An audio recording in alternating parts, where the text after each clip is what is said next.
दोस्तों नमस्कार। स्वागत है आपका हमारे इस YouTube मंच पर। दोस्तों कल रात जिस प्रकार से हिंडनबर्ग की दूसरी रिपोर्ट आई है और उस दूसरी रिपोर्ट में जो भारत के बारे में दूसरी रिपोर्ट है 1.5 साल बाद आई है, उसने सेबी की पूरी कार्यप्रणाली पर यानी भारत में स्टॉक मार्केट को रेगुलेट करने वाली जो सांविधिक संस्था है, जो नियामक प्राधिकरण है, उसके ऊपर जिस तरह से सवालिया निशान लगा है, उसने पूरे देश को हिलाकर रख दिया है। और कल जब सोमवार को मार्केट खुलेगा तो मार्केट कितना गोता लगाएगा, किस हद तक निवेशकों को इसका नुकसान हो सकता है, इसकी कल्पना मात्र से ही रूह कांप जाती है। जो लोग शेयर मार्केट में पैसा लगाते हैं वो जानते हैं कि इस खुलासे के बाद मुंबई स्टॉक एक्सचेंज ही नहीं, निफ्टी ही नहीं, बल्कि इस खुलासे के बाद इन संस्थाओं को कंट्रोल करने वाली संस्था ही जब सवालों के घेरे में है, वहां से इनसाइड ट्रेडिंग की बू आ रही है, तो आप अंदाजा लगा सकते हैं कि यह मामला कितना गंभीर है। और इस मामले में अडानी ग्रुप सीधे सीधे हिंडनबर्ग ने उस पर आरोप लगाया है। और सबसे बड़ी बात कि क्या सेबी ने अपनी रिपोर्ट जो सुप्रीम कोर्ट में फाइल की, सुप्रीम कोर्ट ने जिस जांच का आदेश हिंडनबर्ग की पिछली रिपोर्ट के बाद 2023 में दिया था, 2 मार्च 2023 को, क्या उस मामले में सुप्रीम कोर्ट से झूठ बोला गया था? क्या सुप्रीम कोर्ट को मिसगाइड करने की कोशिश हुई थी? ये एक तरफ अवमानना का मामला भी बन सकता है, वहीं दूसरी तरफ इस देश में एक बड़े घोटाले की बू भी इससे आ रही है। और इन सब से आगे बढ़कर देखें तो इस देश के निवेशकों का, आम लोगों का एक ऐसे दौर में न खाऊंगा न खाने दूंगा का जुमला उछाला जाता है, उस दौर में इतने बड़े घोटाले की यदि बू आने लगे तो लोगों को एक स्वतंत्र और निष्पक्ष जांच और इस पूरे खेल पर से पर्दाफाश की जरूरत आम जनता को, 142 करोड़ की आवाम वाले दुनिया के सबसे बड़े लोकतंत्र को जरूरत महसूस होने लगती है। जैसा कि आप सभी जानते हैं कि हिंडनबर्ग रिसर्च एक शॉर्ट सेलिंग करने वाली कंपनी है, लेकिन वो साथ साथ वित्तीय अनियमितताओं और धोखाधड़ी को लेकर के एक इन्वेस्टिगेटिंग रिपोर्ट्स भी निकालती रहती है। अब तक 2017 से लेकर पिछले 6-7 सालों में उसने 16 रिपोर्ट निकाली है और 16 में 2 रिपोर्ट तो भारत के लिए है, दोनों में अडानी समूह का नाम जुड़ रहा है। पिछले साल जो रिपोर्ट आई थी उस रिपोर्ट में तो साफ साफ कहा गया, साफ साफ आरोप लगाया गया कि भारत में अडानी समूह के द्वारा शेयर मार्केट में लिस्टेड जो कंपनियां हैं उसमें आधा दर्जन से ज्यादा कंपनियों के शेयर को के साथ धोखाधड़ी करके अडानी समूह ने $100 मिलियन से ज्यादा पैसे बटोरे थे। खैर ये उसके आरोप है, हमारे आरोप नहीं है। और आज जिस मुद्दे पर हम चर्चा करने जा रहे हैं, आज जिस मुद्दे पर हमने तमाम फैक्ट्स इकट्ठे किए हैं, मैं फिर आपको बता दूं ये हमारे आरोप नहीं है या हमारा दावा नहीं है, ये दावा हिंडनबर्ग रिसर्च का है। कुछ तथ्य भी उसने दिए हैं, कुछ स्क्रीनशॉट भी उसने इसके साथ साथ दिए हैं और उन तमाम चीजों को मैं आपके सामने आज लाने की कोशिश कर रहा हूं। सबसे पहले हिंडनबर्ग ने तो भारत में शेयर मार्केट की नियामक सेबी के डायरेक्टर माधवी बुच के ऊपर ही सवाल खड़े कर दिए। माधवी बुच जैसा कि आप जानते हैं सेबी की डायरेक्टर हैं, उसके पहले वो होल टाइम मेंबर भी थी, चेयरपर्सन है, डायरेक्टर नहीं, डायरेक्टर पहले थी, अब चेयरपर्सन है। तो जब वो चेयरपर्सन है सेबी में तो स्वाभाविक है कि इनसाइड ट्रेडिंग की इजाजत तो उन्हें नहीं होगी। इनसाइड ट्रेडिंग अपने आप में भारत में एक अपराध है, संगीन अपराध है। लेकिन क्या हिंडनबर्ग ने जो दावा किया है कि वो इनसाइड ट्रेडिंग करती थी, क्या वो दावा सही है? जरा हिंडनबर्ग की ही बात करते हैं कि हिंडनबर्ग रिसर्च ने क्या कहा था, तब उसके आगे बाकी चीजों को रखेंगे। और कौन सी 2 कंपनियों से सीधे सीधे माधवी बुच और उनके पति धवल बुच का नाता जुड़ रहा है। दर्शकों को यह बता दें कि आमतौर पर सेबी के चेयरमैन आईएएस या आईआरएस ऑफिसर, भारतीय प्रशासनिक सेवा या भारतीय राजस्व सेवा के अधिकारी ही सामान्य तौर पर बनते रहे, ज्यादातर आईएएस। लेकिन इस मामले में, माधवी बुच के मामले में, उनके साथ कोई यूपीएससी पास करने जैसा टैग लगे होने की सूचना हम तक तो नहीं मिली है कि वो यूपीएससी पास की है। अब आते हैं हिंडनबर्ग के आरोप पर। आरोप नंबर 1 संक्षेप में मैं बता रहा हूं आपको। आरोप नंबर 1, सेबी चेयरपर्सन माधवी बुच एक इनसाइडर ट्रेडर थी, जिसमें विनोद अडानी ने संदिग्ध ऑफशोर फंड, जिसको ऑस्कर ऑफशोर फंड कहते हैं, संदिग्ध ऑफशोर फंड के माध्यम से फंड का इस्तेमाल किया था।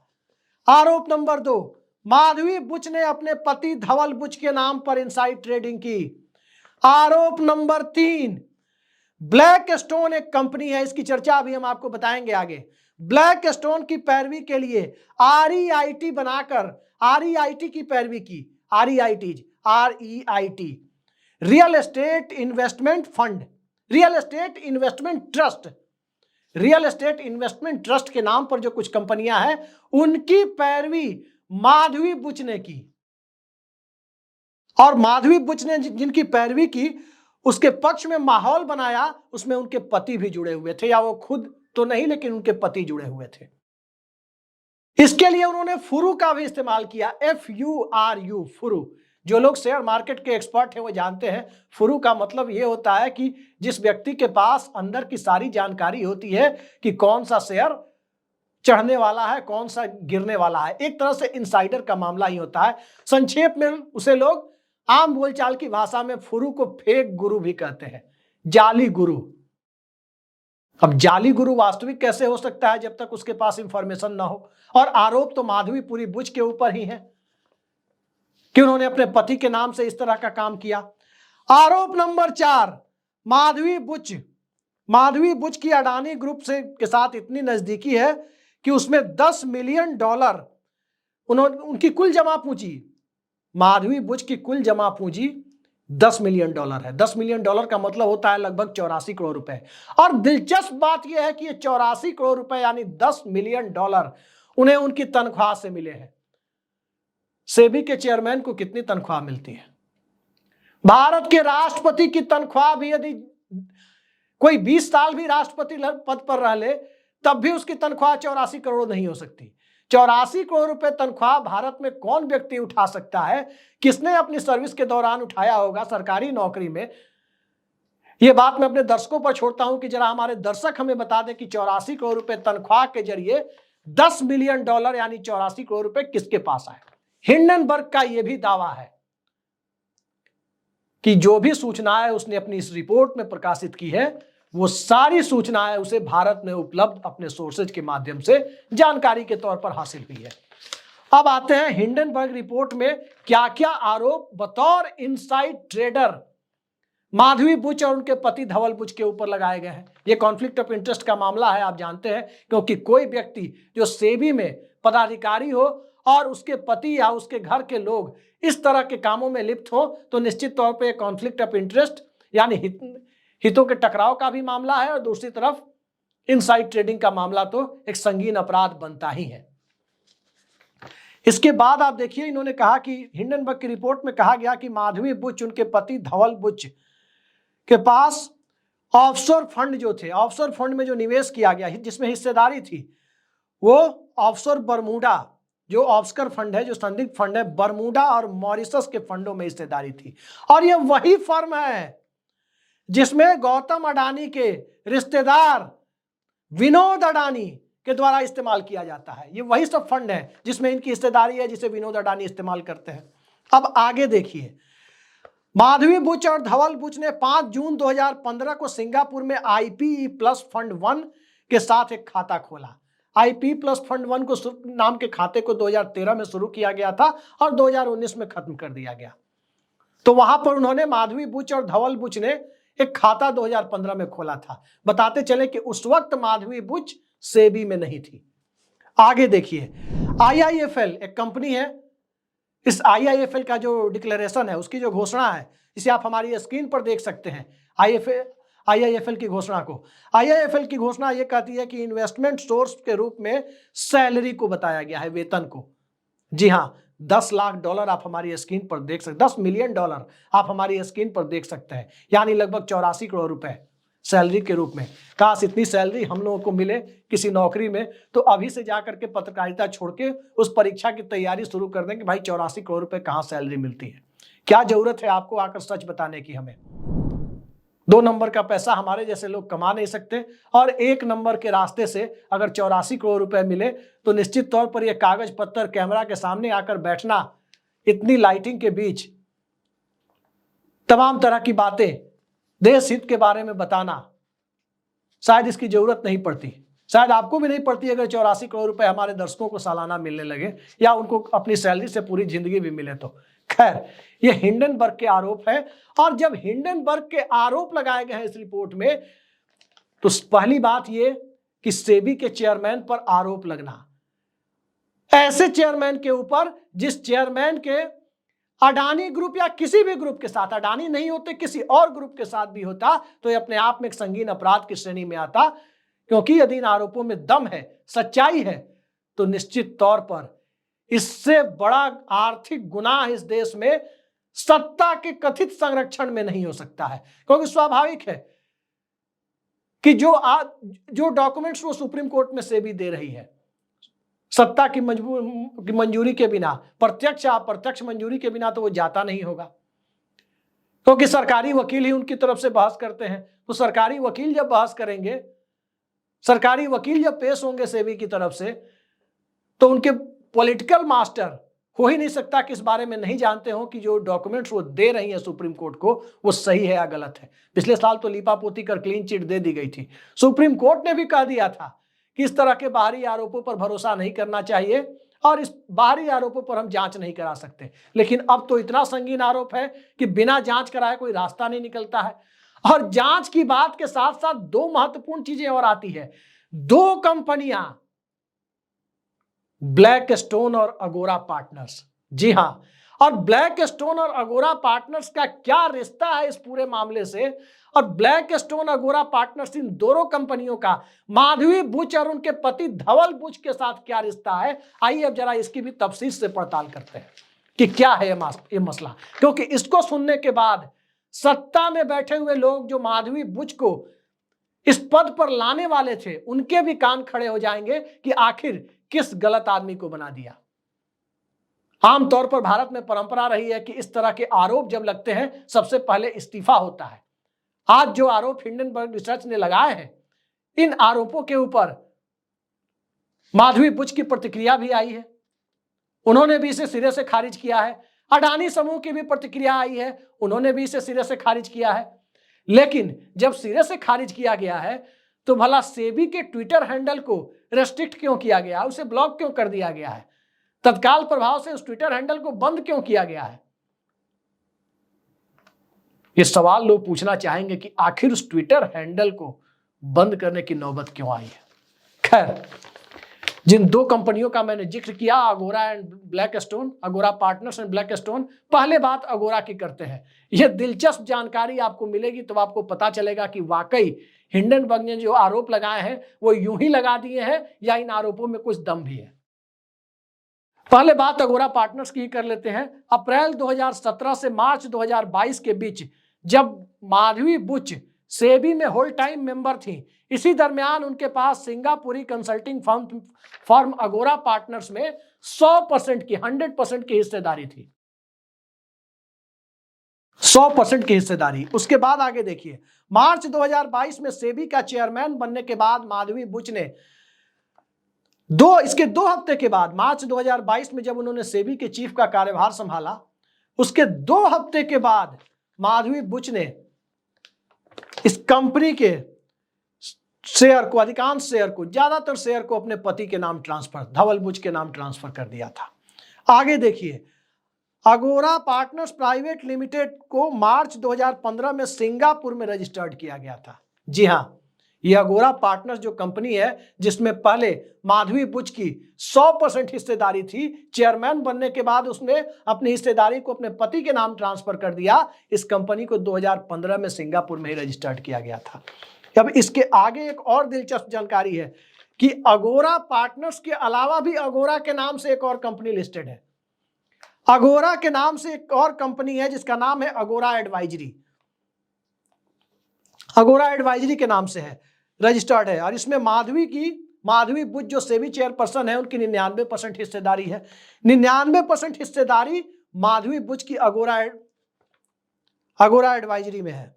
इसके आगे आपको बताएं, इनके पति धवल बुच इस अगोरा एडवाइजरी नाम की कंपनी में भी डायरेक्टर के पद पर है। सोचिए मामला कहां तक जा रहा है। 2022 में इस अगोरा एडवाइजरी को $2,61,000 का रेवेन्यू हासिल किया। देख सकते हैं आप हमारी स्क्रीन पर, $2,61,000 का US डॉलर का रेवेन्यू मिला है अगोरा एडवाइजरी नाम की दूसरी कंपनी को। पहली कंपनी जिसका इस केस में सीधा इन्वॉल्वमेंट है वो अगोरा पार्टनर्स है, और दूसरी कंपनी जिसका इस केस में इन्वॉल्वमेंट नहीं है, हिंडनबर्ग रिसर्च रिपोर्ट के मुताबिक नहीं है, उसमें 99% हिस्सेदारी माधवी बुच की है और उनके पति इसमें डायरेक्टर हैं। 2022 में इस अगोरा एडवाइजरी नाम की कंपनी ने $2,61,000 US डॉलर का रेवेन्यू कमाया। और ये रेवेन्यू कितना है पता है? इस रेवेन्यू का मतलब ये होता है कि जो इनकी सैलरी है माधवी बुच की, उसके लगभग 4.5 गुना है। इस कंपनी का काम क्या है अगोरा एडवाइजरी का कि इतने पैसे आ गए, मुझे नहीं पता, हमारे दर्शकों में किसी को पता हो तो जरूर बताएंगे। अब आते हैं दूसरी कंपनी ब्लैकस्टोन के ऊपर। ब्लैकस्टोन के बारे में आपको बताते चले कि माइंड गेम और नेक्सस सेलेक्ट ट्रस्ट, इन दो कंपनियों को ब्लैकस्टोन यहां पर स्पॉन्सर करती है, और इन दोनों की अभी करतूत भी आपको बताएंगे, खासकर नेक्सस वाली। तो ये ब्लैकस्टोन बड़ी कंपनी है। ब्लैकस्टोन में हिंडनबर्ग की रिपोर्ट आने के बाद क्या किया वो भी बताएंगे, लेकिन ब्लैकस्टोन का क्या रिश्ता है अब जरा इसे देख लीजिए। क्या रिश्ता है माधवी बुच के साथ, सेबी की चीफ के साथ, और क्यों इसे इनसाइड ट्रेडिंग मान रहा है? अगोरा के केस में आपने देखा कि क्यों हिंडनबर्ग ने इसे इनसाइड ट्रेडिंग माना, और अब इसे ब्लैकस्टोन के केस में भी देखिए। ब्लैकस्टोन एक REIT की एक इन्वेस्टर है। REIT, real estate investment trust, उसकी एक इन्वेस्टर में से एक है ब्लैकस्टोन, जो दो कंपनियों नेक्सस सेलेक्ट ट्रस्ट और माइंड गेम को स्पॉन्सर भी करती है। सेबी चीफ ब्लैकस्टोन जैसी कंपनियों को रेगुलेटरी बूस्ट देने के लिए वो कोशिश करती रही है, ये आरोप है। सेबी की चीफ माधवी बुच ब्लैकस्टोन को रेगुलेटरी बूस्ट देने के लिए अपनी तरफ से कोशिश करती रही है, और ये हितों के टकराव का मामला यहां भी बनता है, क्योंकि बतौर सेबी चीफ, बतौर सेबी के पदाधिकारी, आप किसी भी व्यक्ति, किसी भी शेयर, उसके जहां हितों का टकराव दिख रहा है वहां पर आप बूस्ट नहीं कर सकते। इसे इनसाइडर ट्रेडिंग की कैटेगरी में ही माना जाएगा। आगे देखिए, उनके चीफ रहते, यानी माधवी बुच के सेबी चीफ रहते हुए उनके पति धवल बुच को ब्लैकस्टोन का सीनियर एडवाइजर भी बना दिया गया। ब्लैकस्टोन कंपनी में सीनियर एडवाइजर के पद पर किसकी नियुक्ति हुई? माधवी बुच के पति धवल बुच की। लिंक जोड़ते चलते हैं कहां कहां क्या होता है। इसके आगे हिंडनबर्ग ने यह भी कहा है कि माधवी बुच के सेबी चीफ रहने के दरमियान कई ऐसे काम किए गए जिससे ब्लैकस्टोन को सीधा फायदा हुआ। और जो सीधा फायदा हुआ उसमें तो एक बार उसको प्रमोट करने का भी आरोप लगा था कि किसी सेमिनार में उसकी कुछ कंपनियों को प्रमोट भी किया जा रहा था जिनको वो स्पॉन्सर करती है। कल की घटना, जब रिपोर्ट आनी थी, रिपोर्ट आने के महज चंद घंटे पहले जो काम किया है ब्लैकस्टोन के द्वारा प्रमोट की जा रही, उसके द्वारा स्पॉन्सर की जा रही कंपनी नेक्सस सेलेक्ट ट्रस्ट ने, उस नेक्सस सेलेक्ट ट्रस्ट ने अपने 33 करोड़ यूनिट ब्लॉक डील के जरिए, याद रखिए 33 करोड़ यूनिट ब्लॉक डील के जरिए 4,550 करोड़ में आनन फानन में बेच दिए। आपको पता है कि कल सुबह में ही हिंडनबर्ग ने भारत के बारे में बड़ा खुलासा करने की बात कही थी, और उसके बाद जिस कंपनी को स्पॉन्सर करती है ब्लैकस्टोन, जिसमें सीनियर एडवाइजर के पद पर, जिस ब्लैकस्टोन में सीनियर एडवाइजर के पद पर सेबी चीफ माधवी बुच के पति काम करते हैं, उस कंपनी द्वारा स्पॉन्सर्ड कंपनी ब्लॉक डील के जरिए अपने 33 करोड़ यूनिट को 4,550 करोड़ रुपए में आनन फानन में बेच देती है। आपदा आने से पहले अवसर तलाश लिया गया कि रिपोर्ट आ रही है, उसके पहले जल्दी जल्दी बेचो, नहीं तो उसके बाद मार्केट धड़ाम हो सकता है।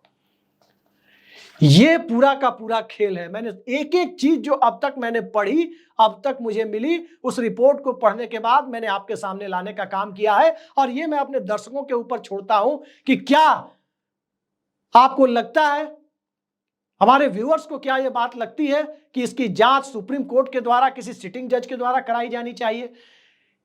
और यदि यह गड़बड़ झाला सामने आता है तो क्या इसमें कड़ी से कड़ी कार्रवाई होनी चाहिए। आरोप तो लगा दिए हिंडनबर्ग ने, दावे प्रतिदावे तो दोनों तरफ से हो रहे हैं।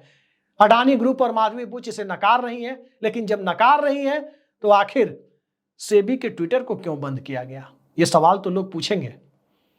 और जब नकार रही है तो अगोरा पार्टनर्स के साथ और ब्लैक स्टोन के साथ अपने रिश्तों को लेकर क्यों नहीं बोल रही? कैसे उनके पति डायरेक्टर हो जाते हैं, कैसे उनके पति के नाम से जो इन्वेस्टमेंट होती है उसमें विनोद अडानी का क्या रिश्ता होता है? ये तमाम बातें आज की तारीख में इसलिए महत्वपूर्ण है क्योंकि कोई सोच नहीं सकता कि भारत में सुप्रीम कोर्ट में जाकर के प्राइवेट किसी व्यक्ति की तो हिम्मत नहीं है कि जाके सुप्रीम कोर्ट में झूठ बोल दे। हमारी और हमारे दर्शकों में किसी की हिम्मत है, होनी भी नहीं चाहिए। इस तरह का गलत काम करने की हिम्मत किसी के अंदर नहीं होनी चाहिए कि सर्वोच्च न्यायालय में जाकर सफेद झूठ बोल दे। क्या सर्वोच्च न्यायालय में झूठ बोला गया? सर्वोच्च न्यायालय को भी इस पर मजबूर किया गया कि वो ये कहे कि बाहर की फर्म या न्यूज़पेपर्स में कुछ आ जाता है तो उस पर जांच की जरूरत नहीं है। बिना जांच कैसे इस देश के लोग मानेंगे कि कुछ नहीं हुआ? और जब कुछ नहीं हुआ तो आखिर अगोरा पार्टनर्स और ब्लैक स्टोन के साथ माधवी बुच और उनके पति का रिश्ता क्या कहलाता है? हिंडनबर्ग की रिपोर्ट इनसाइड ट्रेडिंग की तरफ एक बहुत बड़ा इशारा है और उस इशारे के बाद देखना यह है कि सरकार क्या कार्रवाई करती है। अब तो लोग ये भी पूछ रहे हैं कि आखिर संसद की कार्रवाई जो 12 अगस्त तक चलनी थी, अचानक उसे 9 अगस्त को ही खत्म क्यों कर दिया गया? अंदेशा तो नहीं था कि रिपोर्ट आ रही है तो 12 तारीख को भारी हंगामा हो सकता है संसद में? याद रखिए, लोकतांत्रिक व्यवस्था में जब सबसे पहले आरोप लगते हैं तो इस्तीफा होता है। भ्रष्टाचार के आरोप चाहे राजनीति में शामिल लोगों पर लगे, चाहे ये आरोप किसी पदाधिकारी पर लगे। वाणिज्य मंत्री पी चिदंबरम पर 1992-93 के दौर में ऐसे ही आरोप लगा था, उसके बाद उन्होंने तत्काल अपने पद से इस्तीफा दे दिया था। क्या माधवी बुच का इस्तीफा हुआ है? क्या उनके पीछे खड़े लोग, जो जिन लोगों की ताकत के बूते इस तरह का काम वो कर सकती हैं, क्या उन लोगों का इस्तीफा हुआ है? ये सवाल हम अपने दर्शकों पर छोड़ते हैं कि इस्तीफा होना चाहिए या नहीं होना चाहिए। आज के लिए इतना ही। नमस्कार।